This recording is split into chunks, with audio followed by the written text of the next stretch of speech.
نحمده ونستعينه ونستغفره ونؤمن به ونتوكل عليه ونعوذ بالله من شرور أنفسنا ومن سيئات أعمالنا من يهد الله فلا مضل له ومن يضلل فلا هادي له وأشهد أن لا إله إلا الله وحده لا شريك له وأشهد أن محمدا عبده ورسوله أما بعد فإن خير الحديث كتاب الله وخير الهدي هدي محمد صلى الله عليه وسلم وشر الأمور محدثاتها وكل محدثة بدعة وكل بدعة ضلالة وكل ضلالة في النار. أعوذ بالله السميع العليم من الشيطان الرجيم من حمده ونفخه ونفثه. بسم الله الرحمن الرحيم. قال الله تبارك وتعالى فإن آمنوا بمثل ما آمنتم به فقد اهتدوا. اللهم صل على محمد وعلى آل محمد كما صليت على إبراهيم وعلى آل إبراهيم إنك حميد مجيد. اللهم بارك على محمد وعلى آل محمد كما باركت على إبراهيم وعلى آل إبراهيم إنك حميد مجيد. رب اشرح لي صدري ويسر لي امري واحلل عقدۃ من لسانی یفقهوا قولی رب زدنی علما. اللہ مالک الملک نے انسانوں کی ہدایت کے لیے انبیاء اکرام علیہم الصلاۃ والسلام کا ایک طویل سلسلہ دنیا کے اندر بھیجا. ہر نبی اپنی اپنی قوم، اپنی اپنی بستی، اپنی تہذیب و تمدن، اپنی زبان کے لوگوں کی طرف آیا اور اس کے چلے جانے کے بعد اس کی جگہ دوسرے نبی یا رسول نے لے لی. جب انسانوں کی بود و باش ہو گئی، افزائش ہو گئی اور دنیا کے بہت سے خطوں میں انسان آباد ہو گئے، اور جب قانون اور دستور کی بالادستی کا معاملہ شروع ہوا، بات صرف عقائد تک محدود نہ رہی بلکہ نماز، روزہ، حج، زکوٰۃ، عبادات، سیاست، معیشت، معاشرت، خانگی امور اور اسی طرح دیگر اور بہت ساری ضابطہ حیات میں سے جو امور ہیں، جب ان سب کے قیام کی باری آئی تو اللہ رب العزت نے ایک پورا نصاب نازل فرمایا جسے آج ہم توریت کہتے ہیں. اللہ رب العزت نے اس کے لیے بنی اسرائیل کو چنا اور موسیٰ علیہ السلام کو ان میں بحیثیت رسول بھیجا. یہ پورا واقعہ اور قصہ آج ہم کوئی پہلی مرتبہ نہیں سن رہے ہوں گے، کئی مرتبہ ہم نے پہلے سنا ہے، پڑھا ہے، لیکن جس نقطے کی طرف میں آپ بھائیوں کو توجہ دلانا چاہ رہا ہوں بس اس پر غور کرنا ہے. اللہ رب العزت نے موسیٰ علیہ السلام کو ان کی طرف بحیثیت رسول بھیجا، انہیں ہجرتوں کا حکم دیا. انہوں نے پہلی مرتبہ میں انکار کر دیا. موسیٰ علیہ السلام نے اللہ کی مدد کی یقین دہانی کرائی. وہ ہجرت کے لیے راضی ہوئے اور نیل پر پہنچے. جب نیل پر پہنچے فرعون اور اس کی فوج نے ان کا تعاقب کیا، اور وہ جو بظاہر اللہ پہ ایمان لانے والے، اللہ کے رسول کی تصدیق کرنے والے، وہ یہ کہنے لگے تیرے آنے سے پہلے بھی ہم سہولت میں نہیں تھے، تیرے آنے کے بعد بھی ہمیں کوئی راحت نہ مل سکی. آگے ہمارے دریائے نیل ہے جو ہمیں ڈبو دینے کے لیے کافی ہے، اور پیچھے فرعون کی فوج ہے جو قتل کر دینے کے لیے کافی ہے. ان کے لیے دریا میں رستہ بن گیا، وہ اس میں پار کر گئے، فرعون اور اس کی فوج غرق ہو گئی. یہ کافی تھا اس کے لیے کہ جو موسیٰ علیہ السلام نے وعدہ کیا وہ سچا ہے. یہ کافی تھا کہ موسیٰ علیہ السلام کا رب سچا ہے. وہی وہ حقیقی رب ہے جس کی طرف سے مشکل کشائی حاجت روائی ہوتی ہے۔ لیکن ایمان کے کچھ اور ہی تقاضے ہوتے ہیں۔ ایمان تقاضا کرتا ہے عمل کا، ایمان تقاضا کرتا ہے قربانیاں دینے کا۔ ایمان محض مان لینے کا نام نہیں ہوتا کہ آپ مان لیں۔ جب یہ نیل کو پار کر کے اور یہ مقدس سرزمین یعنی فلسطین کی طرف یہ سفر شروع ہوا ان کا، رستے میں انہیں بت پرست نظر آئے۔ موسیٰ علیہ السلام کو دیکھ کر کہنے لگے ہمارے لیے بھی کوئی ایسا معبود مقرر کر دیں۔ موسیٰ علیہ السلام متعجب ہوئے، غضبناک ہوئے، تو کہنے لگے یہ تو تم نے بڑی جہالت کی بات کی ہے، یہ سارے تمہارے اپنے ہاتھوں کے بنے ہوئے معبود ہیں، ایک اکیلا اللہ قہار واحد تم سب کا مالک و خالق ہے۔ پھر موسیٰ علیہ السلام کو اللہ رب العزت کی طرف سے یہ حکم آیا کہ آپ طور پر آ جائیں۔ موسیٰ علیہ السلام طور پر چلے گئے، وہاں انہیں توریت ملی اور وہ اسے لے کر اس قوم کے پاس واپس آیا اور آ کر کہا اسے قبول کر لو۔ قوم کہنے لگی یہ کیا ہے؟ کہ یہ وہ دستور ہے کہ جس کے مطابق اب تمہیں اپنی زندگی بسر کرنی ہے اور پوری دنیا کو اس کی طرف دعوت دینی ہے، پوری دنیا میں اس کو نافذ کرنا ہے۔ کہنے لگے اچھا کس نے دی؟ کہ اللہ نے دی۔ تمہیں؟ ہاں۔ اچھا ہمارے سامنے تو نہیں دی ہے، چلو تصدیق کرواؤ، ہمیں لے کے چلو۔ اگر اللہ تعالیٰ نے تصدیق کر دی اس کی کہ ہاں میں نے ہی موسیٰ کو دیے تو تسلیم کر لیں گے۔ پھر وہ واقعہ ہوا جسے آپ اچھی طرح جانتے ہیں کہ یہ لوگ گئے، وہ تجلی ہوئی، پہاڑ تباہ ہو گیا، یہ سب ہلاک ہو گئے۔ موسیٰ علیہ السلام نے دعا کی، اللہ نے انہیں دوبارہ زندہ کر دیا، پھر واپس آ گئے۔ اب کچھ عرصے کے بعد موسیٰ علیہ السلام کو دوبارہ بلوایا گیا اور کہا کہ تم سے تمہاری قوم کو جا کے حکم دو کہ اب تم پر قربانی لازم ہو گئی ہے۔ موسیٰ علیہ السلام آئے، آ کے کہنے لگے اللہ رب العزت نے قربانی کا حکم دیا ہے۔ قوم کہنے لگی قربانی کا حکم؟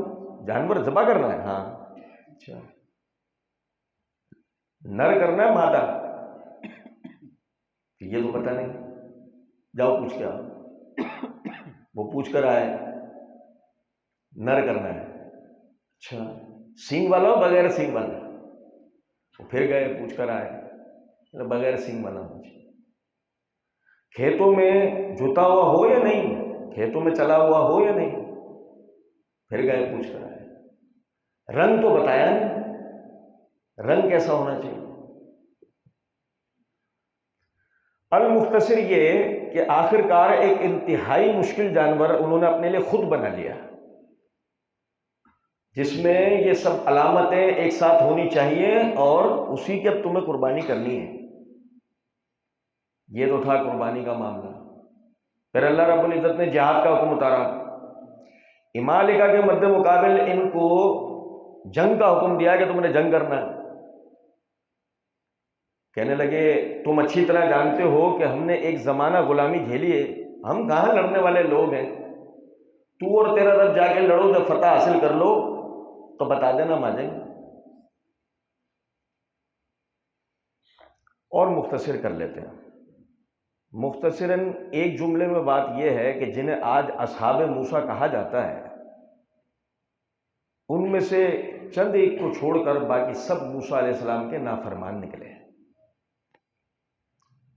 نتیجہ یہ نکلا وہ کتاب جو اللہ رب العزت نے پوری دنیا پر نافذ کرنے کے لیے بھیجی تھی، اور وہ کتاب کہ جس کی پیروی کا حکم دیا تھا، انہوں نے اسی کتاب میں رد و بدل کر دیا اور فرقے در فرقوں میں تقسیم ہو گئے۔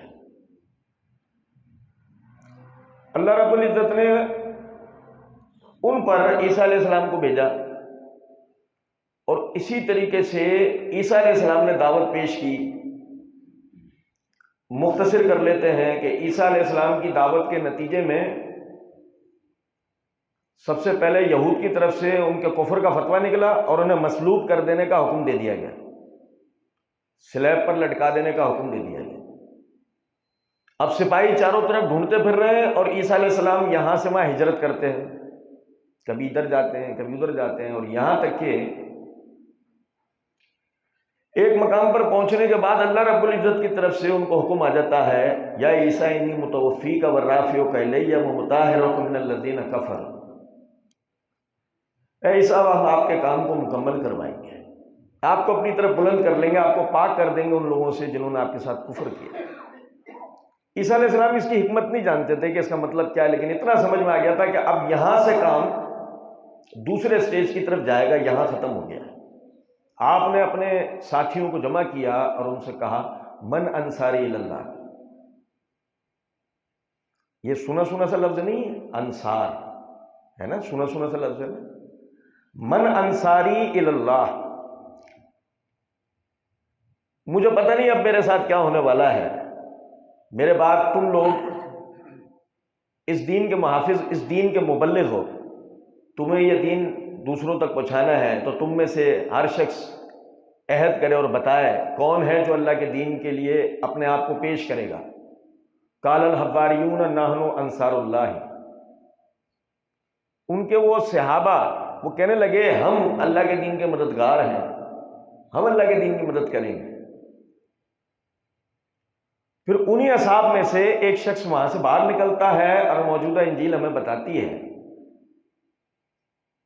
کہ وہ دروگا کے پاس پہنچتا ہے اور جا کر کہتا ہے کہ اگر میں تمہیں عیسیٰ علیہ السلام کی خبر دے دوں تو مجھے کیا انعام دو گے؟ اس نے جواب کے اندر کہا جتنا تیرا وزن ہے ترازو میں تول دیں گے، اس وزن کے برابر سونا دیں گے، بتا کہاں ہے؟ اس نے کہا ٹھیک ہے، میرے پیچھے چلو، میں جس گھر میں گھسوں داخل ہو جاؤں اس میں تم بھی آ جانا، جس آدمی کو میں بوسہ دوں وہ یسوع مسیح ہوگا، اسے گرفتار کر لینا۔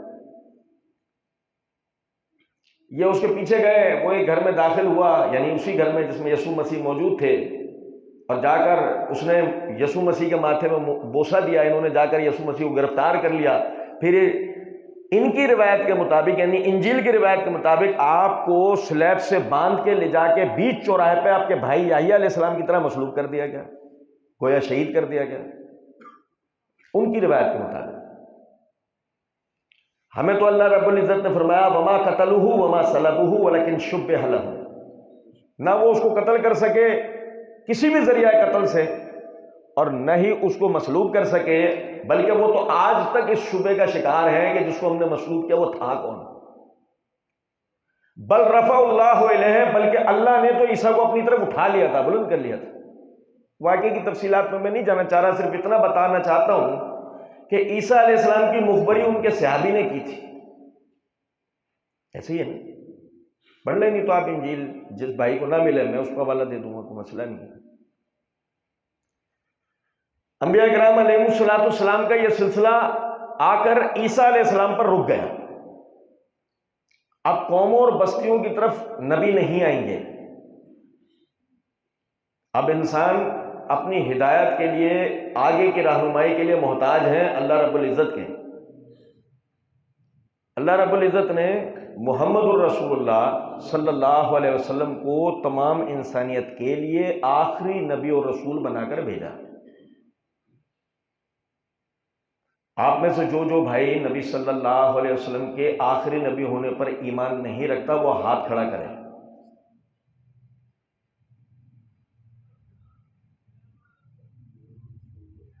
چلیں یہ اچھی بات ہے۔ تو کبھی سوچا ہے کہ آخری نبی ہونے کا مطلب کیا ہے؟ آخری نبی ہونے کا مطلب یہ ہے کہ آپ کے بعد کوئی نبی اور رسول نہیں آئے گا، جس کا مطلب یہ ہے کہ آپ کو اب اللہ کے دین کے لیے، اللہ کی رضا کے لیے، جنتوں میں جانے کے لیے، جہنم سے بچنے کے لیے، نجات کے لیے، عذاب قبر سے بچنے کے لیے کوئی رہنمائی دینے والا نہیں ہوگا، کوئی سکھانے اور سمجھانے والا نہیں ہوگا، کوئی تربیت دینے والا نہیں ہوگا۔ آپ کو سنت کے مطابق نماز پڑھنی ہے تاکہ وہ قبول ہو، سکھانے والا کوئی نہیں ہوگا۔ آپ کو زکوٰۃ سنت کے مطابق دینی ہے مگر بتانے والا کوئی نہیں ہوگا۔ حج سنت کے مطابق کرنا ہے مگر سکھانے والا کوئی نہیں ہوگا۔ جہاد وہ کرنا ہے جو اللہ کی رضا کا باعث ہو، مگر وہ جہاد کر کے دکھانے والا کوئی نہیں ہوگا۔ تو پھر کیا ہوگا انسانوں کا؟ اللہ رب العزت نے فرمایا کنتم خیر امۃ اخرجت للناس تأمرون بالمعروف وتنہون عن المنکر وتؤمنون باللہ. ایک گروہ ہے کہ جس کو اللہ نے مخاطب کر کے فرمایا تم بہترین امت ہو، تم بہترین، کنتم خیر امت، تم بہترین امت. یہ بہترین امت اللہ نے کس کو کہا تھا؟ بنی اسرائیل کو. کوئی جانتا ہے تو ہاتھ کھڑا کریں. یہ بہترین امت اللہ نے کس کو کہا؟ بتائیے. تو آپ کی امت اس وقت تھی کون؟ میں اور آپ تو نہیں تھے، نہ یوٹیوب پہ آنے والے تھے، نہ میں اور آپ تھے، نہ یوٹیوب پہ آنے والے تھے. کون لوگ تھے؟ تو وہ تھے جن کو اللہ نے کہا کنتم خیر امت. ہمیں تھوڑی کہا کنتم خیر امت اخرجت للناس. ہم نے تمہیں لوگوں کے درمیان سے نکالا ہے. کن کے درمیان؟ تمہارا سلیکشن کیا ہے. کن کے درمیان سے سلیکشن کیا ہے؟ ان یہودیوں کے درمیان سے جنہوں نے اپنے نبیوں کو مانا، ان عیسائیوں کے درمیان سے یقتلون النبیین بغیر الحق، جنہوں نے اپنے طرف آنے والے انبیاء اکرام علیہ السلام کو ایک ایک دن میں 200 نبیوں کو شہید کر دیا. ان میں سے تمہارا سلیکشن کیا ہم نے. تمہیں بت پرست عربوں میں سے نکالا ہے، تمہیں جنگجو رومیوں میں سے نکالا ہے، فارسیوں میں سے نکالا ہے، ایرانیوں میں سے نکالا ہے. کنتم خیر امت اخرجت للناس. کس لیے تمہیں نکالا؟ کس لیے گیا تھا؟ اب کبھی بیٹھ کے سوچا ہے کہ صحابہ کرام رضوان اللہ علیہ مجمعین کو اللہ نے ہدایت کیوں دی؟ بیٹھ کے سوچیں کبھی 2 منٹ کے لیے. کیا ان میں سے کسی کو بطور نبی چنا جائے گا؟ بتائیے کیوں؟ کیونکہ نبوت کا سلسلہ محمد الرسول اللہ صلی اللہ علیہ وسلم پر مکمل ہو گیا. تامرون بالمعروف وتنہون عن المنکر. تمہیں ہدایت اس لیے دی گئی، تمہیں اس لیے چنا گیا، تم لوگوں کو برائیوں سے روکو گے، تم لوگوں کو نیکیوں کی ترغیب دو گے. اب کوئی نبی نہیں آئے گا. اب پوری دنیا میں نبیوں کا مشن لے کے کون جائے گا؟ صحابہ کرام رضوان اللہ علیہم اجمعین. بھائی ایسا ہے، ایسے ہی ہے. یہ ایک ایسی بات ہے جو عقل کے عین مطابق ہے. نقل اور روایت کی بات تو اپنی جگہ ہے، یہ بات عقل کے عین مطابق ہے کہ اگر نبوت ختم ہو گئی تو نبوت کا کام تو ختم نہیں ہوا نا. اچھا، نبوت کے کام میں کیا تھا؟ استنجا کرنے سے لے کے پوری دنیا پہ حکومت کرنے کا طریقہ. کیونکہ اگر آخری نبی آ رہا ہے جس کے بعد کوئی نبی نہیں آئے گا تو ایسا تو ہو نہیں سکتا نا کہ بھئی موسیٰ علیہ السلام طہارت سکھا دیں، ہارون علیہ السلام نماز سکھا دیں، زکریا علیہ السلام حج سکھا دیں، یحییٰ علیہ السلام معاشرت سکھا دیں، عیسیٰ علیہ السلام معیشت سکھا دیں. بھائی بہت سارے نبی آئیں گے تو بہت ساری چیزیں سکھا سکتے ہیں، لیکن نبی جب آخری آئے اور اس کے ساتھ دوسرا کوئی نبی نہیں آئے تو اس اکیلے کو ہی کیا کیا سکھانا ہے؟ استنجا کرنے سے لے کے پوری دنیا پر حکومت کرنے کا طریقہ. ایسا ہی ہے نا؟ کیونکہ آپ کتاب کو نافذ جب ہی کر سکتے ہو اس دنیا میں جب پوری دنیا پر آپ کی حکومت ہو. اس کے علاوہ آپ کتاب کو نافذ نہیں کر سکتے. اور ظاہر ہے کہ استنجا کرنے سے لے کے پوری دنیا پر حکومت کا جو طریقہ کار ہے وہ نبی سکھائے گا کس کو؟ اکیڈمی میں بیٹھے ہوئے ایک ایسے آدمی کو کہ جو فرقہ واریت سکھائے گا، جو کبھی اپنی اکیڈمی سے باہر بھی نہیں آئے گا، وہ پوری دنیا پہ دین کا نفاذ کرے گا. یہ ہے اصل ہدایت دینے والا. یہ لائے گا تبدیلی، یہ لائے گا انقلاب، یہ کرے گا فرقوں کی دکانیں بند، اور یہ پوری دنیا میں انقلاب لے آئے گا. جو کبھی اپنی اکیڈمی سے بھی باہر نہیں آئے گا، کیا وہ انقلاب لائے گا؟ ہوائی دنیا میں رہنے والے لوگ ایسا سمجھتے ہیں. حقیقت کی دنیا میں رہنے والوں کے لیے یہ ایک بیماری ہے، نفسیاتی بیماری ہے. حقیقت کی دنیا میں رہنے والوں کے لیے یہ ایک جسمانی بیماری ہے، جسے ڈر بولتے ہیں، جسے خوف بولتے ہیں، جسے دہشت بولتے ہیں. ادھر دیکھو ذرا، جس کے خلاف بھونکتے ہیں ان کو دیکھو ذرا. کنتم خیر امت، پہلا سگنیچر، پہلا سرٹیفکیٹ، تم بہترین امت ہو. وہ بہترین امت ہو، وہ بہترین امت ہو. لوگوں کے نام ختم ہو جائیں گے، تمہارے نام ختم ہوں گے. لوگوں کے ذکر ختم ہو جائیں گے، تمہارے ذکر ختم ہوں گے. دنیا پر نقوش اگر رہیں گے تو تمہارے رہیں گے. دنیا میں لوگوں کی مملکتیں مٹ جائیں گی. اور اس کا گواہ ہمارا دین نہیں، مستشرقین کی کتابیں ہیں، دنیا کا جغرافیہ ہے. اب بھائی میرے کچھ بات کو سمجھنے کی کوشش کر بھی رہے ہیں یا نہیں؟ اچھا جی، اب اللہ کے فضل و کرم سے حاجی صاحب بہت متقی اور پرہیزگار ہیں، اور یہ تقویٰ اور پرہیزگاری حاجی صاحب کو جبرائیل سکھا کے گئے. بھائی میرے توجہ کر رہے ہیں؟ حاجی صاحب بڑے پرہیزگار ہیں، بڑے متقی، بہت بڑے متبع سنت. اور یہ سب سکھا کے کون گئے ان کو؟ حاجی صاحب کو جبرائیل نہیں. کون؟ کس نے سکھایا تمہیں؟ تمہیں کیسے پتہ لگا یہ چیز تقویٰ ہے؟ تمہیں کیسے پتہ لگا یہ نماز ہے، یہ روزہ ہے، یہ زکوٰۃ ہے، یہ حج ہے؟ کس نے بتایا؟ صحابہ کرام رضوان اللہ علیہم اجمعین. ایسے ہی ان کو کس نے سکھایا؟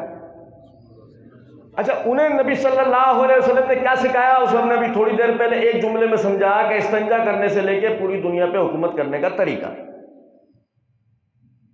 بھائی میرے ایسے ہی. اچھا اب بتائیں کہ استنجا کریں گے ہم سنت کے مطابق، نماز پڑھیں گے سنت کے مطابق، زکوٰۃ دیں گے، حتیٰ کہ نکاح کے کارڈ پہ بھی لکھوائیں گے بھلے سنت کے مطابق کریں نہیں، مسنونہ. نکاح کون سا والا کر رہے ہیں؟ مسنونہ. بھلے کریں نہیں لیکن لکھوائیں گے. یہ کیوں؟ بات نکاح کر رہے ہیں نا، 7 پھیرے تھوڑی لے رہے ہیں. مسئلہ یہ ہے غریب کا. تو آپ ذرا اس بات کو سمجھیں، نکاح بھی مسنونہ. طلاق، اوہو طلاق تو پکا مومن بنا دیتی ہے. سارے فرقے ایک طلاق پہ ضائع ہو جاتے ہیں. طلاق ایسی چیز ہے سارے فرقوں کو ایک ساتھ طلاق ملتی ہے. ایسے ہی ہے بھائی. اب قرآن اور حدیث والا فتویٰ ڈھونڈ رہا ہوتا ہے. ایسے ہی ہے نا بھائی. اچھا یہ سنیں ذرا بات کو، یہ استنجا، یہ نماز، یہ روزہ، یہ زکوٰۃ، یہ حج، یہ نکاح، یہ طلاق، سارا سنت کے مطابق کر رہا ہے.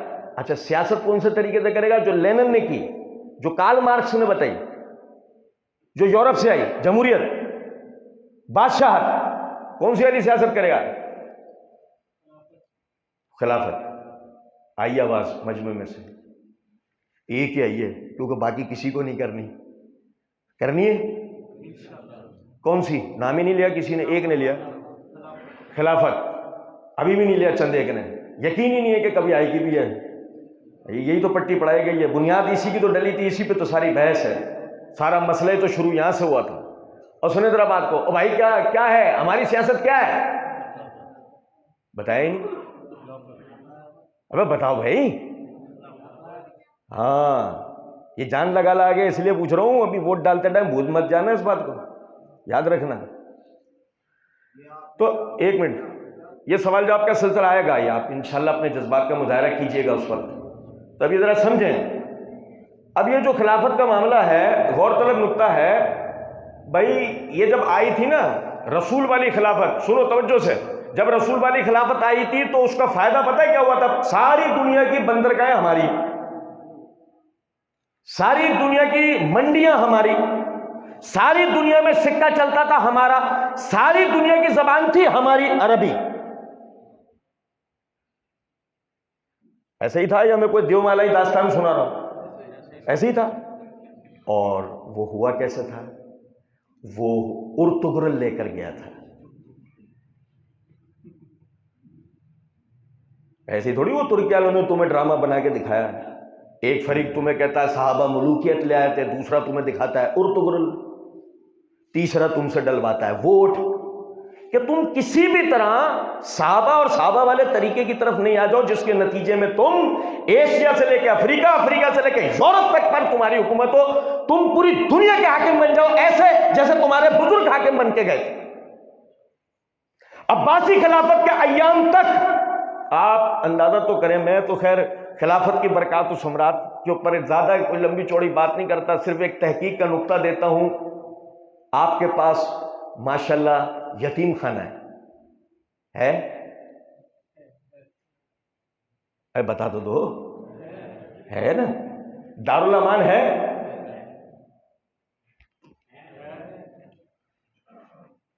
پاگل خانہ ہے نا؟ جہلم والے کی بات نہیں کر رہا ہوں، ویسے ہے نا؟ ویسے بھی ہے۔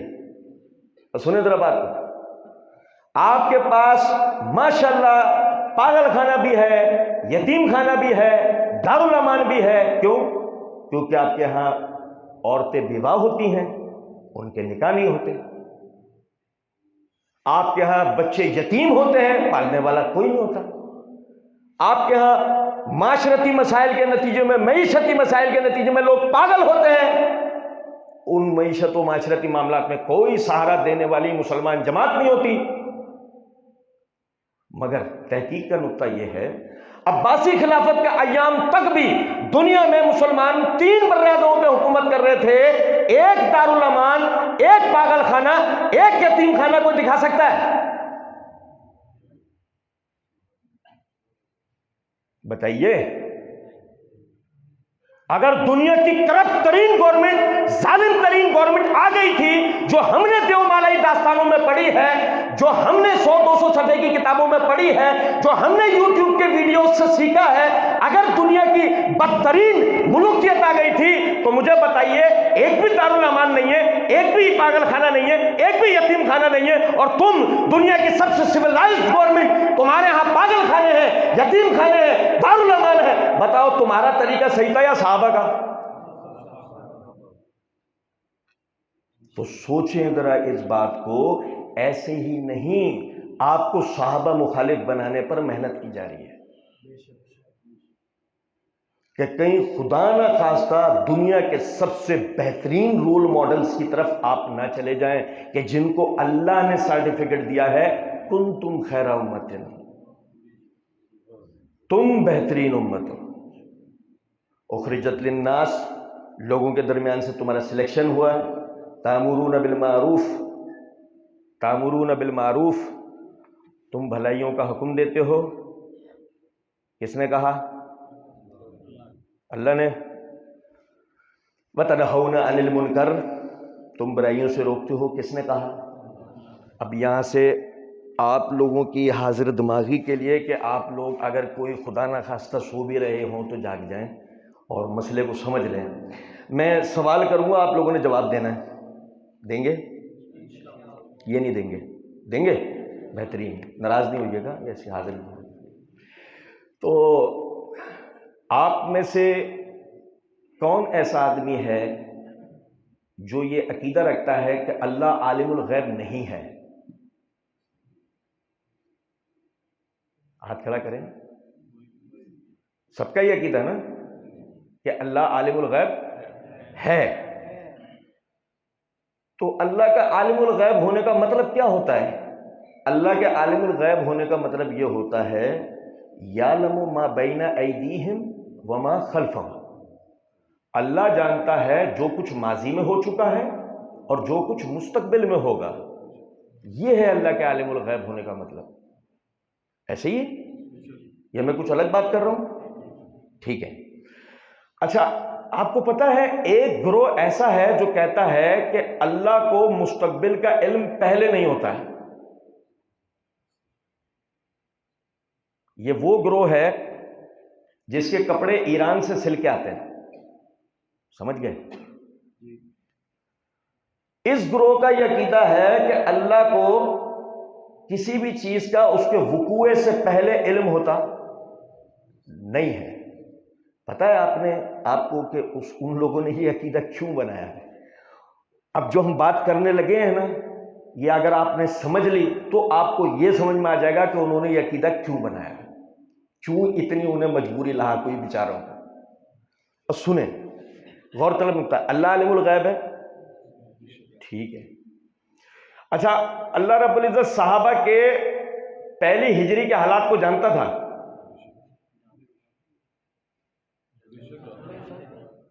ابو بکر کی خلافت کا ایام، عمر کی خلافت کا ایام، عثمان کی خلافت کا ایام، علی کی خلافت کا ایام، حسن کی خلافت کا ایام، معاویہ کی خلافت کا ایام ہے۔ مسکراہٹ آئی چہرے پہ معاویہ کا نام سن کے؟ چہرے پہ مسکراہٹ آئی؟ جس کے نہیں آئی میں غور سے دیکھ رہا ہوں، یاد رکھنا اس بات کو۔ ہاں سنیں، آگے تو میں نام جان بوجھ کے نہیں لے رہا ہوں، اس کے بعد تو ہمارے والوں کے بھی منہ بند ہو جائیں گے، آگے والا نام تو سنیں ذرا۔ غور طلب بات ہے کہ یہ جو خلافت کے ایام تھے ان سب حضرات کے، اللہ کے علم میں تھے یا نہیں تھے نا؟ تو اللہ نے کہا کنتم خیر امۃ اخرجت للناس تأمرون بالمعروف وتنہون عن المنکر، تم بہترین امت ہو، تمہیں لوگوں کے درمیان سے نکالا گیا، تم برائیوں سے روکو گے، تم نیکیوں کا حکم دو گے۔ ومن اصدق من اللہ قیلا، اللہ سے زیادہ بات کا سچا کون ہے کوئی؟ تو اللہ نے جب کہا کہ تم برائیوں سے روکو گے اور نیکیوں کا حکم دو گے، صحیح کہا یا غلط؟ ہمیں بتانے والا بتا رہا ہے کہ انہوں نے تو برائیوں کا ارتکاب کیا اور لوگوں کو نیکیوں سے روکا، تو بتاؤ سچا کون ہے؟ ومن اصدق من اللہ قیلا، بتائیے۔ ابے بھائی تمہاری تاریخ کو بھی دیکھیں گے، اس کے بیان کرنے والے راویوں کو بھی دیکھیں گے، تمہاری مرادوں کو بھی دیکھیں گے، تمہارے فہموں کو بھی دیکھیں گے، بخاری مسلم کی حدیثوں کو بھی دیکھیں گے، لیکن پہلے اس آیت کا کیا کریں کہ جو یہ کہہ رہی ہے کہ صحابہ بہترین امت ہے کہ جو برائیوں سے روکتے ہیں نہ کہ برائیوں پہ لاتے ہیں، وہ اچھائیوں کا حکم دیتے ہیں نہ کہ اچھائیوں سے روکتے ہیں۔ اللہ صحیح کہہ رہا ہے، تم کون صحیح کہہ رہا ہے؟ بتائیے۔ ایک اور ایرانی منطق ملاحظہ فرمائیے، وہ کہنے لگے حق ایک ہوتا ہے۔ اب آپ کا جواب کیا ہوگا؟ اب یار سنو نا، ساتھ چلو۔ وہ کہتے ہیں حق ایک ہوتا ہے، کیا جواب ہوا؟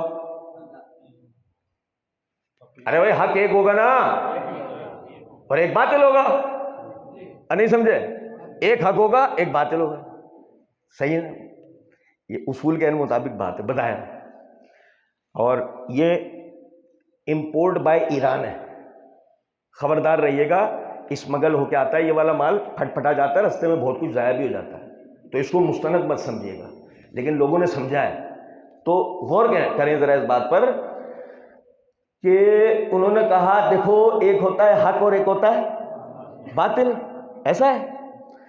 تو صحابہ میں ہوئی لڑائیاں، ابھی خود سے لڑائیاں بھی کروا دیں، صحابہ میں ہوئی لڑائیاں ہوئی، ایک فریق حق ہوگا اور ایک کیا ہوگا؟ باطل۔ اصول تو یہی ہے۔ اب پہلے آپ لوگ ہاں تو کر رہے تھے، جیسے آپ نے یہ سنا صحابہ میں جنگ، اب بتاؤ ایک حق ہوگا، اب آپ کو ہاں کرنی پڑے گی نہیں، اور یہی ہوتا ہے۔ فوراً ہمارا والا ہپنوٹائز ہو جاتا ہوگا، ہاں، اور رسیاں کیا نظر آتی ہیں؟ ایسے ہی ہے۔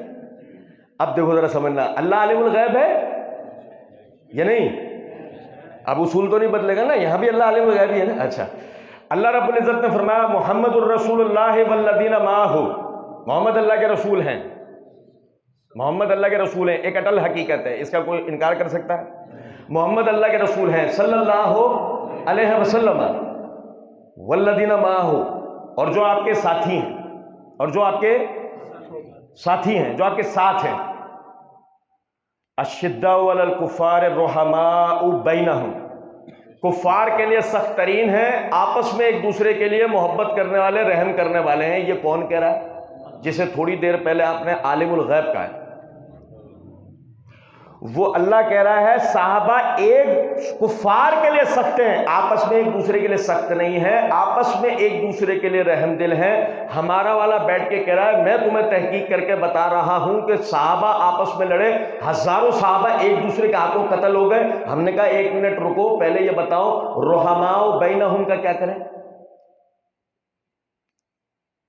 پہلے اس کا بھی تو بتاؤ، تم ہی قرآن اور حدیث کے رونے رو رہے ہو، تو قرآن بتا رہا ہے نا ہمیں، اللہ عالم الغیب بتا رہا ہے نا، جس نے اپنے علم سے جانا کہ وہ آپس میں سختی کریں گے یا آپس میں محبت کریں گے، اس نے اپنے علم سے جان کری تو یہ بات کہی ہے نا۔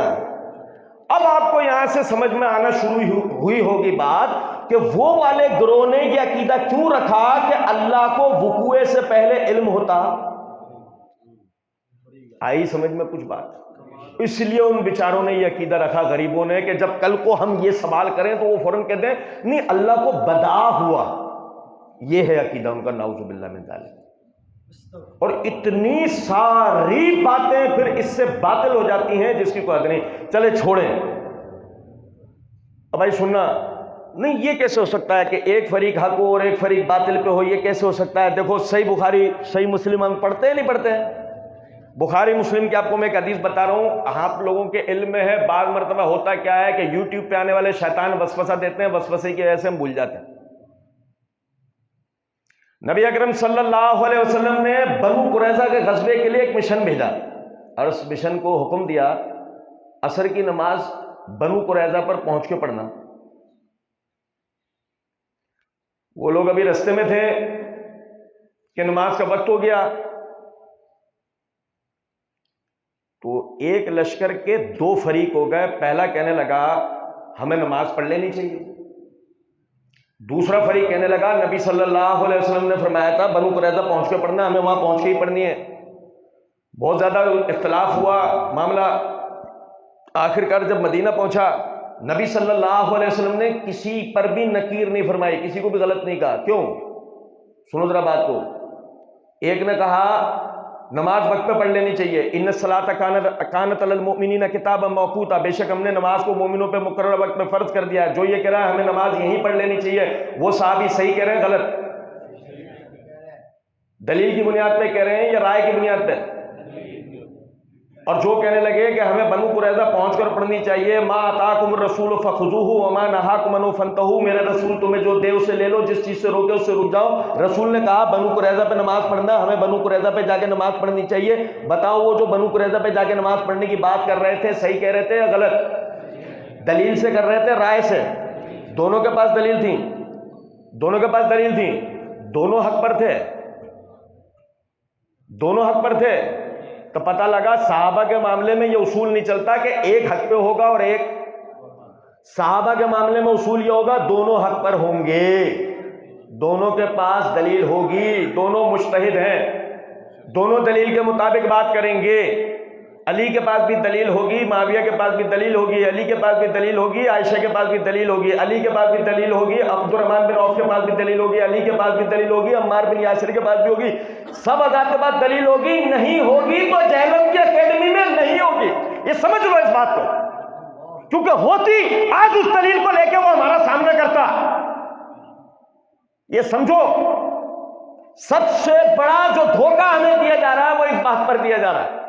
اب بھائی پہلے قرآن میں نے آپ سمجھنا اب تک صرف یہ ایک حدیث پڑھ کے سنائی آپ کو غزوہ بنو قریظہ کی، ورنہ سب ہم نے اللہ کا قرآن پڑھا ہے نا۔ ابھی ہمارے پاس اور بھی دلائل ہیں، لیکن مسئلہ سارا یہ ہے وقت زیادہ ہو چکا ہے، سوال جواب کا بھی سلسلہ کرنا ہے، صرف 2 جملوں کے اندر بات کو نمٹا رہا ہوں۔ پہلا معاملہ یہ، صحابہ معیار حق ہیں کہ اللہ نے کہا کنتم خیر امت۔ اب اگر وہ معیار حق نہیں، یعنی اگر وہ ان میں سے کوئی کرپٹ ہو، ان میں سے کوئی ظالم ہو، ان میں سے کوئی بدعنوان ہو، تو یہ اللہ نے جو کہا کنتم خیر امت یہ باطل ہو جائے گا۔ ہم اگر کہیں کہ جو وہ ہزاروں لاکھوں آپس میں لڑ کے مر گئے تو یہ آیت باطل ہو جائے گی، رحماء بینہم۔ اسی لیے دوسرا عقیدہ ہے نا، دوسرا عقیدہ بھی بنانا پڑا کالے والوں کو، قرآن میں رد و بدل ہوا ہے۔ بھائی یہ ساری مجبوریاں اسی لیے ان کو پایا غریبوں پر، یہ عقیدہ بھی گھڑا وہ عقیدہ بھی گھڑا، صرف بس اس طرح کہ وہ صحابہ والا چیپٹر ہم کسی طرح کلوز کروائیں، سمجھ رہے ہیں۔ اور آخری وجہ بھی اس کی بتا دیتا ہوں کہ اتنی محنت کیوں ہو رہی ہے۔ میں نے عرض کیا بار بار آپ سے، وہ صحابہ تھے جنہوں نے خلافت کو کھڑا کیا تھا۔ آج جب پوچھنے والا آپ سے پوچھے گا ڈاکٹر اسرار کی تقریروں سے خلافت نہیں آئے گی، سمجھ لو اس بات کو صحابہ کی سیرتوں کو پڑھنے سے آئی۔ یہ سمجھو، یہ تقریریں ہزاروں کی تم سنتے ہو، اس سے کچھ بھی نہیں ہونا۔ جان بوجھ کے وہ جو معیار تھے نا سیاست کا، ان کو تمہاری نظروں سے گرایا جا رہا ہے. تم کسی بھی طرح خلافت کی طرف نہیں چلے جاؤ. کاش آپ لوگ 3 دن پہلے کی ہماری ایک مجلس میں ہوتے جس میں ایک لڑکے نے کھڑے ہو کے سوال کرنے کے دوران یہ بات کہی ہے کہ اب تو خلافت آ ہی نہیں سکتی. بتاؤ آج اس جگہ تک ہمارا نوجوان جو پہنچا ہے وہ کیسے پہنچا؟ کیونکہ جب پہلے دن اس کو سمجھایا گیا کہ اس پہلے دور میں جس کے لیے اللہ کے نبی صلی اللہ علیہ وسلم نے فرمایا خیر الناسی کرنی ثم الذی یلونہم ثم الذین یلونہم، سب سے بہترین میرا زمانہ ہے، پھر میرے زمانے کے بعد کے لوگ، پھر اس کے زمانے کے بعد کے لوگ. وہ اس کو یہ سمجھا دیا گیا پہلے زمانے کے لوگوں نے ہی خلافت کے سلسلے میں، حکومت کے چکر میں، کرسیوں کے لالچ میں ایک دوسرے کے گلے کاٹ ڈالے. اگر یہ اتنا بابرکت نظام ہوتا تو پہلے ہی دور کے اندر فیل. یہ اس لیے آپ کی ذہن سازی کی جا رہی ہے. اپنے آپ کو ان وسوسوں سے بچائیں. اللہ رب العزت سمجھنے اور عمل کرنے کی توفیق دے. وما علینا الا البلاغ. کسی بھائی کی